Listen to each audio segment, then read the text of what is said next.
وبركاته. الحمد لله الذي هدانا إلى الحق وإلى طريق مستقيم دينا قيما ملة إبراهيم وما كان من المشركين. أشهد أن لا إله إلا الله وحده لا شريك له الملك الحق المبين، وأشهد أن محمدا عبده ورسوله الصادق الوعد الأمين. اللهم صل وسلم وبارك على حبيبنا ونبينا محمد وعلى آله وأصحابه رسول الله أجمعين، أما بعد. قال الله تعالى: أعوذ بالله من الشيطان الرجيم، بسم الله الرحمن الرحيم. إن في خلق السماوات والأرض واختلاف الليل والنهار لآيات لأولي الألباب الذين يذكرون الله قياما وقعودا وعلى جنوبهم ويتفكرون في خلق السماوات والأرض ربنا ما خلقت هذا باطلا سبحانك فقنا عذاب النار. Shadaqallahul azim. Ma'asyiral muslimin wal muslimat wal mu'minin wal mu'minat, jamaah salat isya, salat tarawih, peserta kultum Ramadan, dan insyaallah nanti kita akan tutup dengan salat witir di Masjid Al-Hikmah, yang semoga kepada kita berhak untuk mendapatkan curahan rahmat dan nikmat dari Allah Subhanahu wa taala. Kita panjatkan puji dan syukur kehadirat Allah yang atas kudrat dan iradatnya, rahmat dan karunia-Nya, hidayah dan taufik serta maunahnya, sampailah kita pada malam hari ini, malam yang ketiga dari pelaksanaan Qiyamu Ramadan. Sudah 2 hari kita puasa, semoga puasa kita 2 hari adalah puasa yang mabrur di sisi Allah Subhanahu wa taala. Dan sudah 3 malam kita melaksanakan Qiyamu Ramadan, juga kita berharap mudah-mudahan Qiyamu Ramadan kita diterima oleh Allah, diberi pahala oleh Allah, dikurangi dosa masa lalu kita, dan sisa hidup kita penuh berkah dari Allah. Salawat salam kita sampaikan kepada beliau Nabi kita Muhammad sallallahu alaihi wasallam. Ma'asyiral muslimin wal muslimat wal mu'minin wal mu'minat rahimakumullah. Sesuai dengan jadwal yang telah disusun oleh panitia Ramadan Masjid Al-Hikmah, malam hari ini kita sekelumit membicarakan tentang sekitar kekuasaan dan keagungan Allah Subhanahu wa taala. Bapak Ibu, saudara-saudari yang berbahagia, jika kita bicara tentang kekuasaan dan keagungan Allah, maka sesungguhnya terlalu banyak ayat-ayat Al-Quran yang berbicara tentang kekuasaan dan keagungan Allah. Demikian pula dengan apa yang berada di alam semesta ini, begitu banyak tanda-tanda kebesaran Allah. Oleh sebab itu, pada kesempatan yang baik ini, marilah kita telaah kembali firman Allah di dalam surat Ali Imran ayat 190 dan 191. Inna fi khalqis samawati wal ardi, sesungguhnya dalam proses kejadian langit dan bumi, waqtilafil laili wan nahar, juga pergantian antara malam dan siang, Allah menyatakan la ayatil liulil albab, sungguh terdapat tanda-tanda kebesaran Allah Subhanahu wa taala. Tapi siapa yang bisa menyerap proses kejadian langit dan bumi, Pergantian siang dan malam itu sebagai satu tanda kebesaran Allah liulil albab, mereka orang-orang yang berakal sehat saja. Artinya apa? Hanya orang yang berakal sehatlah yang mampu menyerap, memahami, mengambil hikmah dari peristiwa terjadinya Allah menciptakan bumi dan langit dan bumi, pergantian siang dan malam. Kepada orang yang tidak berakal sehat, artinya dia punya akal tapi akalnya tidak mendapatkan bimbingan hidayah dari Allah Subhanahu wa taala, maka dianggapnya adalah sesuatu peristiwa alam yang biasa-biasa saja.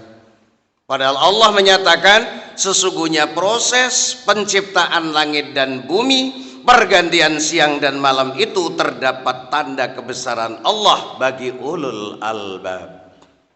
Mudah-mudahan kita termasuk ulul albab yang mampu menyerap sinyal-sinyal kebesaran Allah Subhanahu wa taala. Ayat berikutnya Allah menjelaskan, alladzina, siapa ulul albab? Alladzina yadhkurunallaha qiyaman wa qu'udan wa 'ala junubihim wa yatafakkaruna fi khalqis samawati wal ardh. Ulul albab adalah orang yang ketika dia berdiri ingat kepada Allah, atau bahasa balik, ketika dia ingat kepada Allah ketika berdiri, ingat kepada Allah ketika duduk, seperti Bapak Ibu saudara-saudari sekarang, ingat kepada Allah ketika berbaring. Walaupun ayat ini kemudian sebenarnya dijelaskan sholat itu boleh idealnya dengan berdiri, nggak bisa berdiri boleh dengan duduk, nggak bisa dengan duduk juga boleh berbaring. Wa yatafakkaruna fi khalqis samawati wal ardi, dia kemudian memikirkan sinyal kebesaran Allah Subhanahu wa taala dengan apa yang telah diciptakan oleh Allah Subhanahu wa taala, dipahami, dihayati, akhirnya diakui. Pengakuannya apa? Rabbana ma khalaqta hadza batila, ya Tuhanku, apa saja yang kau ciptakan di muka bumi ini tidak ada satupun yang batal, tidak ada satupun yang sia-sia. Subhanak, maha suci Engkau Allah. Fakina adzaban nar, peliharalah kami dari api neraka, selamatkanlah kami dari api neraka. Ma'asyiral muslimin wal muslimat rahimakumullah. Karena banyaknya tanda kebesaran Allah Subhanahu wa taala, maka pada kesempatan yang baik ini dalam waktu yang tidak terlalu lama, sinyal kebesaran Allah Subhanahu wa taala digelar melalui 3 fenomena. Yang pertama kali, sinyal kebesaran Allah Subhanahu wa taala, keagungan Allah Subhanahu wa taala digelar di dalam Al-Qur'an yang lazim disebut dengan ayatul Qur'aniyah. Tanda-tanda kebesaran Allah yang ada di dalam Al-Qur'an. Kenapa firman-firman Allah yang termaktub dalam Al-Qur'an yang terdiri dari 114 surat, 30 juz, ada yang menjumlahnya, jumlah huruf dalam Al-Qur'an itu sekitar 1 juta atau 10 juta sekian. Ini semuanya, semua huruf-huruf yang ada di dalam Al-Qur'an, setiap kalimat yang ada dalam Al-Qur'an, setiap ayat yang ada di dalam Al-Qur'an, setiap surat yang ada di dalam Al-Qur'an, ini adalah merupakan tanda kebesaran Allah Subhanahu wa taala yang tidak bisa ditandingi oleh kekuatan siapapun. Dalam surat Al-Baqarah ayat 23 Allah berfirman, wa in kuntum fi raibim mimma nazzalna ala abdina fa'tu bi suratim mim misli wad'u syuhada'akum min dunillah in kuntum shadiqin. Apabila kalian meragukan akan apa yang aku turunkan kepada hambaku Muhammad sallallahu alaihi wasallam, yang dimaksudkan adalah apabila kalian masih meragukan tentang kebenaran Al-Qur'an, datangkan 1 surat yang sama dengan Al-Qur'an. Panggillah tokoh-tokoh kalian, pemuka-pemuka kalian untuk bersama-sama membuat satu surat saja yang sama dengan Al-Quran. In kuntum shodikin, jika kalian memang benar, buatlah satu surat yang sama dengan Al-Quran. Tapi ayat berikutnya Allah berfirman, fa illam taf'alu walan taf'alu fattakun narol lati wakuduhan nasu wal hijarah uiddat lil kafirin. Jika kalian tidak mampu dan memang tidak akan mampu, nah ini bahasa Al-Quran, fa illam taf'alu, jika kalian tidak mampu, walan taf'alu, dan kalian memang tidak pernah mampu, takutlah akan api neraka yang disediakan oleh Allah kepada orang-orang kafir. Masyaallah muslimin rahimakumullah. Kemudian Allah Subhanahu wa taala juga berfirman, kalau kalian semuanya berkumpul, jin dan manusia berkumpul untuk membuat satu surat dari Al-Quran, walaupun kalian berkolaborasi, tidak akan pernah bisa. Al-Quran mampu menceritakan peristiwa yang sudah kita sendiri tidak tahu kapan terjadinya. Contohnya peristiwa Allah menciptakan langit dan bumi. Kapan terjadinya? Kapan? Kita tidak tahu, tapi Allah informasikan kepada kita bahwa Allah Subhanahu wa taala telah menciptakan langit dan bumi. Oleh sebab itu maka Al-Quran mampu menceritakan apa yang sudah terjadi. Al-Quran mampu menjadi pedoman, solusi dalam kehidupan kita ketika kita ada di muka bumi ini. Dan sekaligus Al-Quran adalah hudan, sebagai petunjuk supaya kita hidup di muka bumi ini selamat dan sampai akhirat selamat. Karena memang definisi Islam itu adalah al-Islam huwad dinul ladzi jaa bihi nabiyuna Muhammadun sallallahu alaihi wasallam lis-sa'adatil basyariyati ajilihi wa ajilih. Islam adalah syariat yang dari Allah Subhanahu wa taala dibawa oleh Nabi Muhammad sallallahu alaihi wasallam untuk kesejahteraan pemeluk-pemeluknya dari dunia sampai akhirat. Masyaallah muslimin rahimakumullah. Jadi tanda kebesaran Allah, sinyal kebesaran Allah yang pertama digelar di dalam Al-Qur'anul Karim yang memang begitu begitu banyaknya ya huruf-huruf Al-Qur'an, kalimat-kalimat di dalam Al-Qur'an, ayat-ayat Al-Qur'an yang konon 6666 ayat itu semuanya adalah shadaqallahul azim, maha benar Allah, maha agung Allah, tidak ada satupun manusia yang mampu menandingi. Al-Quran juga menceritakan peristiwa yang bakal terjadi. Katakanlah kematian. Semua manusia dinyatakan oleh Allah kullu nafsin dha'iqatul maut. Tapi kapan kita mati? Wallahu alam, hanya Allah yang tahu. Kiamat bakal terjadi, tapi kapan terjadi kiamat? Hanya Allah yang tahu. Ketika Nabi Muhammad nanti diperintahkan oleh Allah, hai Muhammad, ketika hambaku bertanya tentang hari kiamat, jawab bahwa hari kiamat itu adalah urusan Tuhanku. Masyaallah muslimin rahimakumullah. Jadi kesimpulannya di dalam Al-Quran ini terdapat tanda kebesaran Allah Subhanahu wa ta'ala yang luar biasa karena mampu menceritakan apa yang sudah terjadi dan kapan terjadinya, mampu menjadi petunjuk ya solusi dalam kehidupan kita sebagai umat manusia supaya mendapatkan sejahtera di dunia dan akhirnya sejahtera di akhirat. Dan juga Al-Quran mampu menceritakan hal-hal yang bakal terjadi. Oleh sebab itu di bulan Ramadan ini adalah syahrul Quran. Manfaatkan waktu kita secara maksimal untuk membaca Al-Quran, menelaah Al-Quran, hadir di majelis ta'lim, insya Allah dengan cara ini kemudian iman kita akan semakin bertambah. Yang kedua, tanda kebesaran Allah Subhanahu wa ta'ala itu digelar di alam semesta. Lazim disebut dengan ayatul kauniyah. Kalau Al-Quran ayatul Qur'aniyah, maka kemudian yang di alam semesta ini adalah ayatul kauniyah.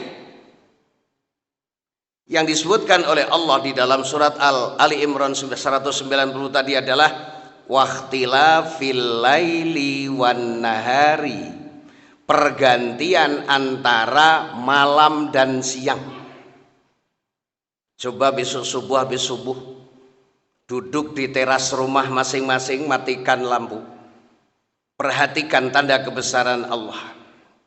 Proses mulai dari gelap ke terang itu, walaupun mungkin maaf mata kita melotot memperhatikan bagaimana kapan terjadinya, pada menit yang keberapa, detik yang keberapa, kita tidak akan pernah menyaksikan. Tapi yang jelas bahwa itulah mulai pergantian siang dan malam, malam dan siang itu merupakan tanda kebesaran Allah Subhanahu wa ta'ala.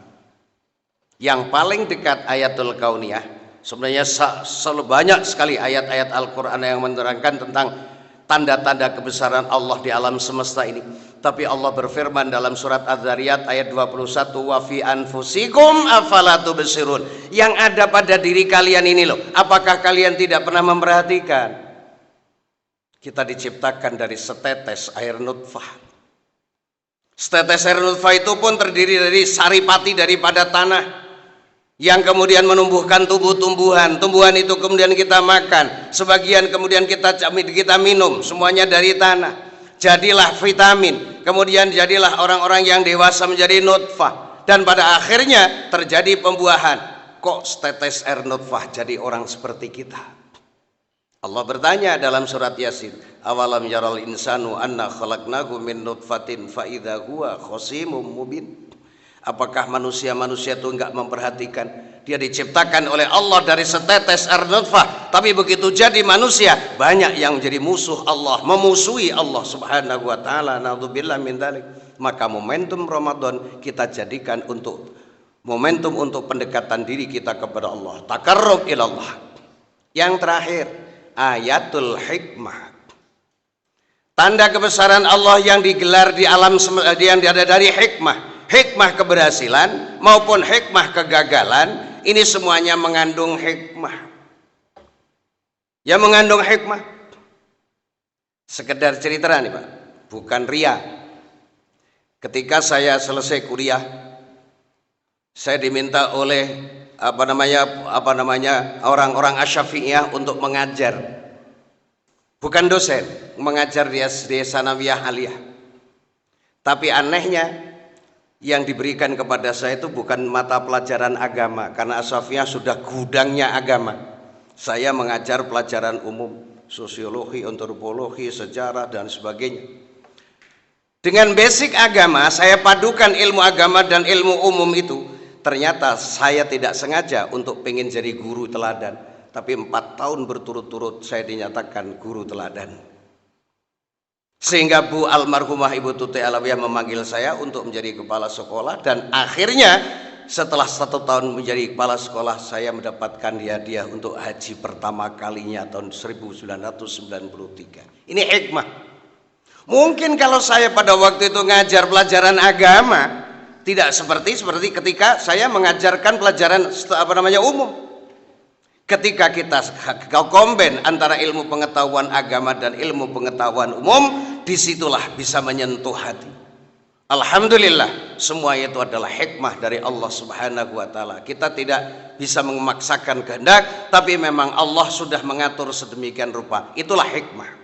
Maka kalau ada orang yang berhasil, ambil hikmahnya. Kalau belum berhasil, ambil hikmahnya. Karena sesuatu semuanya itu adalah mengandung hikmah. Tadi ayatnya dibacakan oleh imam kita, surat Al-Baqarah ayat 169, yu'til hikmata may yasha wa may yu'tal hikmata faqad utiya khairan katsira wa ma yatadzakkaru illa ulul albab. Allah berikan hikmah kepada orang yang dikehendaki oleh Allah untuk mendapatkan hikmah. Dan barang siapa yang mampu mengambil hikmah dari perjalanan hidup ini, sungguh dia telah diberikan kebaikan yang amat sangat banyak. Dan itu tidak bisa diserap kecuali ulul albab, orang-orang yang berakal sehat. Ma'asyiral muslimin wal muslimat rahimakumullah. Jadi tanda kebesaran Allah, tanda keesaan Allah, tanda keagungan Allah Subhanahu wa ta'ala digelar dalam 3 fenomena. Dalam ayatul Qur'aniyah, ayatul kauniyah, dan ayatul hikmah. Kalau ini kemudian kita serap, insya Allah di bulan Ramadan ini adalah bulan di mana Allah Subhanahu wa ta'ala turunkan nur cahaya yang menerangi hati kita sehingga kita bisa menyerap sinyal-sinyal kebesaran Allah untuk menambahkan menguatkan keimanan kita, menguatkan iman kita, dan pada akhirnya kita akan menjadi hamba-hamba Allah yang selalu mendekatkan diri kepada Allah Subhanahu wa taala, tidak menyia-nyiakan nikmat dan karunia yang diberikan oleh Allah. Barangkali ini mungkin waktunya sangat terbatas ya, mudah-mudahan kita semuanya ada dalam lindungan Allah Subhanahu wa taala, dalam hidayah Allah Subhanahu wa taala, dalam curahan rahmat dari Allah Subhanahu wa taala, dapatkan tambahan pahala dari Allah dan pengurangan dosa-dosa masa lalu kita. Mari kita bertekad untuk menyelesaikan Ramadan ini sampai akhir Ramadan dalam keadaan sami'na wa ata'na, kita dengar dan kita taati kepada Allah, kemudian perbanyak fastabiqul khairat, berlomba untuk berbuat kebaikan. Atas segala kekurangannya mohon dimaafkan. Hadanallahu wa iyyakum ajmain billahi taufiq wal hidayah. Assalamualaikum warahmatullahi wabarakatuh.